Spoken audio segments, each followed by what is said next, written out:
Hi friends, welcome to tech simplify. చాలామంది కామెంట్స్లో అడగడం జరిగింది, అన్ని జాగ్రత్తలు తీసుకున్నాం కానీ వాల్ మీద క్రాక్స్ వస్తున్నాయని. ఈ వీడియోలో నేను 2 మోస్ట్ ఇంపార్టెంట్ పాయింట్స్ చెప్తా. ఇవి పాటించకపోవడం వల్లే మనకి మేజర్గా క్రాక్స్ అనేవి వస్తాయి బ్రిక్ వాల్స్లో. ఇప్పుడు ఈ వీడియోలో కనిపిస్తున్న టైప్లో స్ట్రెయిట్ క్రాక్స్ వస్తున్నాయంటే మెయిన్లీ ఎలక్ట్రికల్ పైప్ జాయింట్స్ దగ్గర ప్రాబ్లం ఉన్నట్టు. అయితే ఏం చేయాలో ఈ వీడియోలో చూద్దాం. ఫస్ట్ పాయింట్, వాల్ బ్రిక్ వర్క్లో ప్రతి 3 అడుగులకి మనం 2.5 ఇంచుల సీసీ బెడ్ అనేది వేసుకోవాలి. ఒంటి బెడ్ గోడ అయితే మాత్రం కంపల్సరీగా ఈ ప్రాసెస్ అనేది చెయ్యాలి.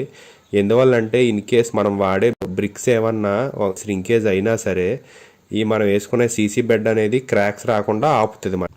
నెక్స్ట్, బ్రిక్ వాల్లో ఎక్కడైతే వీక్ పోర్షన్స్ ఉన్నాయో అంటే electrical pipes portions, beam wall జాయింట్లు కానీ కాలమ్ వాల్ జాయింట్లు కానీ ఇలాంటి వాటి దగ్గర చికెన్ మెస్ అనేది యూజ్ చేసుకోవాలి. ఈ ఫోటోలో చూపించినట్లుగా ఎడిషనల్ స్ట్రెంత్ కోసం.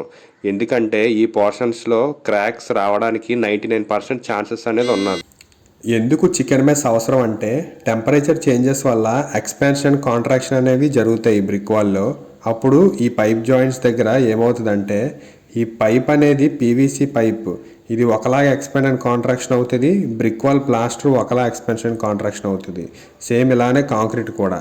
ఈ డిఫరెన్సెస్ వల్ల స్ట్రెసెస్ క్రియేట్ అయ్యి క్రాక్స్ వస్తాయి. ఇలా జరగకుండా ఉండాలి అంటే చికెన్ మెస్ వేసుకోవాలి.